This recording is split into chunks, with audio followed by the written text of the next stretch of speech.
Olá, minhas saudações a você em mais um momento literário em que estaremos versando sobre uma obra teológica. E nesta ocasião eu tenho o privilégio de falar sobre uma obra de importância magna para a hermenêutica atual, a hermenêutica contemporânea, e eu me refiro à obra do Dr. Grant Osborne, a obra A Espiral Hermenêutica. O Dr. Grant Osborne, ele nasceu no ano de 1942, como eu já falei, nos Estados Unidos, e faleceu recentemente no dia 4 de novembro do ano passado, do ano de 2018. Ele foi um grande erudito, um grande estudioso do Novo Testamento, e que dedicou boa parte da sua vida ao ensino teológico formal no seminário Trinity, lá nos Estados Unidos. Grant Osborne se notabiliza como um homem de uma excelente didática e um homem que colecionou ao longo da sua vida muito material, desenvolveu um método hermenêutico específico e deu nome a esse método, que ficou cunhado como a sua obra magna, A Espiral Hermenêutica. Ele lançou o livro, primeiramente, no ano de 1991. O livro fez muito sucesso e foi expandido no ano de 2006, cerca de 15 anos após a sua primeira publicação, e foi revisado nesse ano como segunda edição. O que nós podemos entender a respeito desse livro aqui é que ele então foi traduzido recentemente para o português, no ano de 2009, e desde então tem sido divulgado com muito sucesso, como uma obra de referência realmente atualizada, com uma bibliografia vasta e muito bem trabalhada em sua didática na forma de expor o conteúdo bíblico. O Dr. Grant Osborne, no primeiro capítulo, aliás, na introdução, ele trata então do conceito de espiral hermenêutica. O que ele quer dizer com espiral hermenêutica? Na parte 1, ele fala da hermenêutica geral, tratando de uma maneira mais específica sobre conceitos gramaticais, questões de semântica, questões de sintaxe. Na parte 2, como é de praxe em todo livro de hermenêutica, ele vai fazer então análise de gêneros literários. E ele vai trabalhar em cada um dos gêneros literários, por exemplo, do Novo Testamento e do Antigo Testamento. E na parte 3, ele vai concentrar os seus esforços em trabalhar a hermenêutica aplicada. Como nós podemos, então, trazer uma aplicação da hermenêutica trabalhando com, basicamente, a teologia bíblica, a teologia sistemática e também a homilética, indo desde a contextualização até o sermão propriamente dito. Além disso, o Dr. Grant Osborne vai apresentar 2 apêndices sobre o problema do significado, tratando então de questões contemporâneas da história da hermenêutica e lidando também com uma vertente muito comum em nossos dias, que é olhar as questões hermenêuticas, as questões de interpretação bíblica pelo prisma do leitor. E ele insere o prisma do leitor dentro do problema hermenêutico e ele consegue fazer isso muito bem ao longo de sua tese, que é a tese da espiral. Pois bem, passemos então à espiral hermenêutica propriamente dita. Esse conceito, ele dialoga, lógico, com o conceito de círculo hermenêutico. Porque a escola do círculo hermenêutico restringia o significado do texto ao texto propriamente dito, ao texto conforme escrito no seu original. E tenta trabalhar o texto a partir do todo, do macro, e também levando-se em conta o significado específico da revelação especial, a Bíblia. Mas Osborne expande a questão hermenêutica para a aplicação também para os nossos dias. Ou seja, para Osborne, você não tem o significado para hoje, o significado do texto dado, se você não tem e se você não trabalha como esse texto se aplica a nós hoje. Porque uma parte da tarefa hermenêutica para Osborne é decidir, definir, melhor dizendo, chegar, extrair do texto, essa é que é a palavra que combina melhor, qual é o real significado daquele texto. O que é que o autor quis dizer quando escreveu aquele texto. E aqui então temos a intenção do autor ao escrever o texto e temos o texto propriamente dito como objeto de análise. E este significado, uma vez entregue, vai trazer ferramentas ao leitor para trazer uma aplicação deste significado, trazer uma significação para os nossos dias.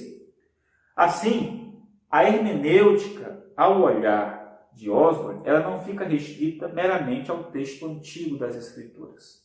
Mas a hermenêutica, ela trata também da aplicação desse significado antigo ao nosso contexto.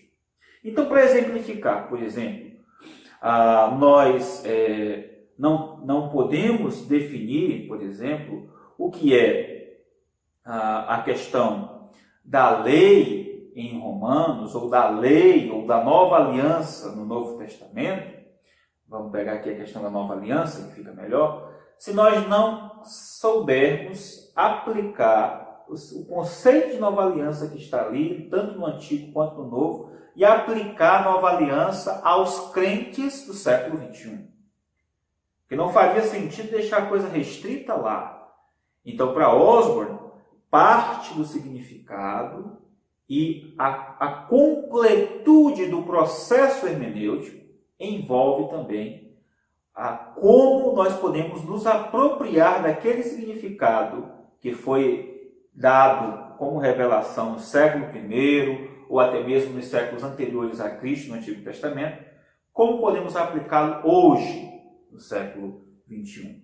Nas palavras de Osborne, a espiral ela vai do horizonte do texto ao horizonte do leitor. Então não é um círculo fechado que fica ali apenas naquele momento revelacional, mas é um círculo que vem espiralando até os nossos dias. E para que eu possa fazer essa espiral, eu tenho então algumas ferramentas a serem trabalhadas. Ele continua dizendo que a espiral não é algo ad infinitum, que vai sempre voltando. Então eu pego a exegese do texto, eu aplico a teologia bíblica, eu aplico a teologia sistemática, depois eu faço a aplicação para o meu momento e eu tenho uma significação para hoje. Daí eu pego a significação que eu tenho para hoje e volto de novo para o texto com aquela significação em mente e a partir daí trabalho novamente num novo leque que se abre. Não é isso. Ele vai trabalhar mais com o conceito de espiral como se fosse um cone, dando sim um significado final ao texto. Ele diz: a espiral é um cone, não algo que sobe espiralando indefinidamente sem que se veja um fim, mas uma espiral que vai se fechando em torno do significado do texto e de sua importância para hoje. Então, para facilitar a ideia, ele divide a questão em dois termos: meaning, o significado, e significância, ou seja, a significância do texto para hoje. Quando ele usar o termo no livro significado, ele está se referindo o que significou aquilo para os leitores do texto original daquela época. E quando ele fala em significância, ele está tratando do significado que tem para os leitores de hoje, do século XXI. E ele faz isso em 10 estágios.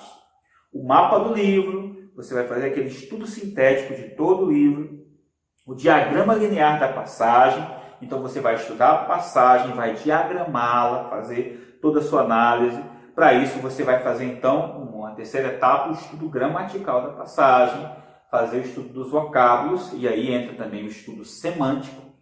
Depois você vai fazer o estudo sintático, a relação que as palavras têm naquela frase. Depois você vai dar o plano de fundo do texto. Depois é que você vai chegar à fase da teologia bíblica, passa pela teologia histórica, chega à sistemática e aí é que vem a parte da homilética. Osborne insere a homilética dentro do processo hermenêutico e não apenas como uma aplicação da hermenêutica. Com isso, ele quer deixar bem claro que a aplicação dele está seriamente arraigada nos escritos da revelação especial de Deus. Então, utiliza o método histórico-gramatical e vai depois passar a falar de cada um dos gêneros literários, desde a legislação, estruturas narrativas em que ele une tanto a narrativa do Antigo quanto do Novo num só capítulo. Depois ele vai falar de literatura sapiencial, depois ele vai falar de poesia, ele vai falar dos evangelhos também, ele vai tratar com as cartas, né, de uma maneira geral, de literatura apocalíptica. Mas ele também trata de um conceito, de um gênero, que também foi tratado por Andreas Kostenberg posteriormente, mas que eu não salientei tanto, que foi o gênero da parábola. Cerca de um terço dos ensinos de Jesus foram dados em forma de parábola. E certamente as parábolas possuem um aspecto de revelação, elas têm algo de revelação, mas também tem algo a encobrir. E segundo Osborne, esse encobrir das parábolas, o significado das parábolas daqueles que de fato não eram os filhos de Deus, tem um caráter de julgamento e também de confrontação. Sendo que cada parábola tem aspectos de concretude, de concisão, pontos mais e menos importantes, porque ele não, ao contrário de Joaquim Jeremias, que diz que cada parábola possui apenas um foco, um ponto, você pode ter sim vários pontos, mas há um ponto dominante que domina o significado central daquela parábola. Mas isso não quer dizer que outros significados não hajam também. Ele fala então da ética do reino, muito recorrente nas parábolas, e por fim do conceito de salvação. Quando ele termina então a análise de gênero, de uma maneira geral, vai falar também da literatura apocalíptica e de todos os demais gêneros, ele passa para a última parte do livro, que é a parte de hermenêutica aplicada. E aí, no capítulo 15, ele trata do conceito de teologia bíblica, que ele define: a tarefa da teologia bíblica é descrever o significado teológico subjacente ao texto, a fim de prover um fundamento para as necessidades contemporâneas da igreja. Perceba a espiral hermenêutica em ação no conceito de teologia bíblica. Não é apenas o significado do texto para os leitores da época, mas é a extração do significado teológico do texto, por isso teologia bíblica, para utilidade, como ferramenta útil para os leitores contemporâneos do século XXI. Ele diz: ela deve se mover em ambas as direções e, em outro sentido, oferecer o conteúdo que tanto informa quanto guia a teologia sistemática. Porque as informações da teologia sistemática devem ser derivadas de uma boa teologia bíblica. E todo teólogo sistemático deveria, ao contrário, ao invés de se ligar apenas em textos-prova para uma determinada doutrina, ele deveria então ter todo o apanhado, todo o arcabouço de teologia bíblica daqueles termos, daquelas doutrinas, em cada livro, em cada passagem, sabendo fazer a diferenciação entre uma passagem e outra, porque às vezes o conceito de lei em um livro é uma coisa, o contexto de lei em outro livro é outra. E para que a gente tenha então essa compreensão, ao invés de conflacionar, de unir, de aglutinar conceitos distintos que envolvem o mesmo verbete, nós devemos colocar cada um dos verbetes no seu devido contexto, para que a teologia bíblica, além de informar, guie a teologia sistemática. Isso vai nos trazer uma teologia sistemática muito mais robusta e não vai nos fazer presos a uma dogmática, vamos dizer assim, enrijecida, a uma dogmática presa e cativa a sistemas. Mas poderemos ter mais liberdade e mais amplitude de significado quando derivando diretamente do texto sagrado, da análise exegética do texto.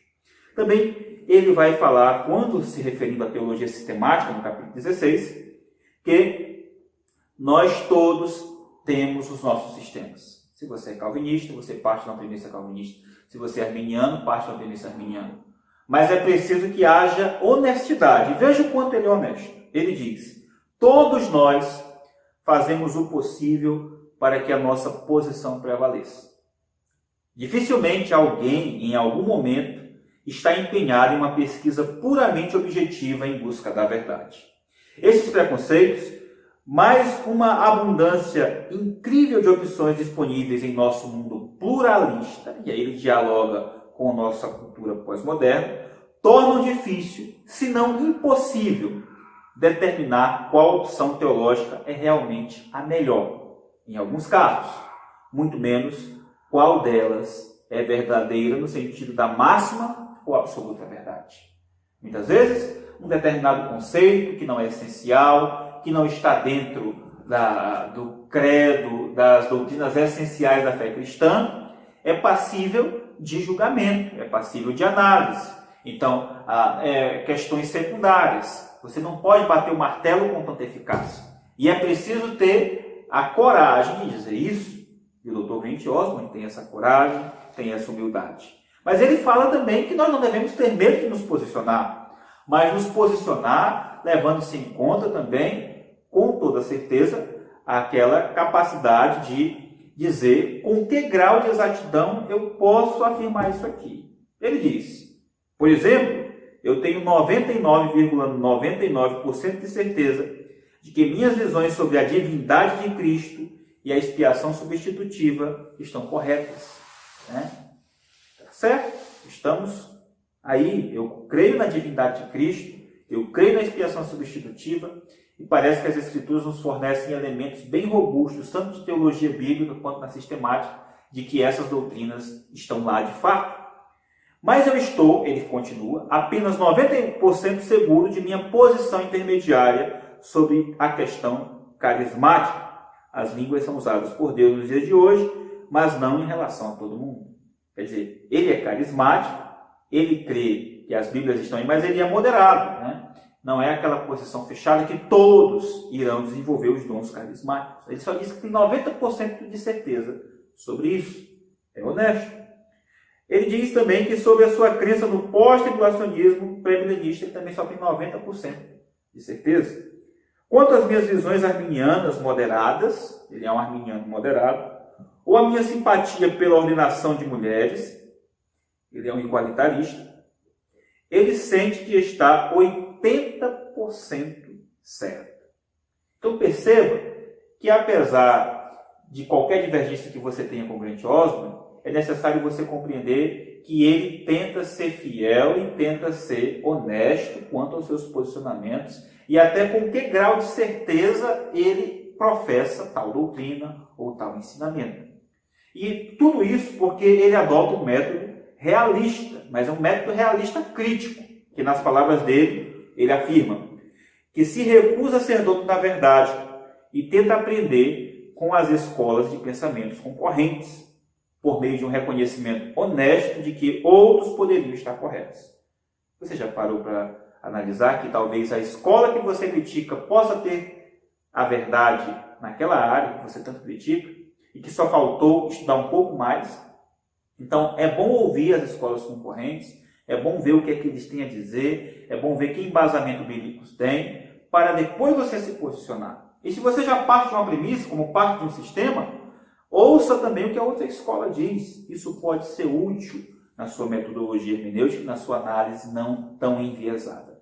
O livro é uma verdadeira obra-prima da hermenêutica. Eu recomendo com louvor. Compre esse livro, devore esse livro, leia esse livro e certamente você vai ter uma teoria bem documentada, bem apresentada e muito farta.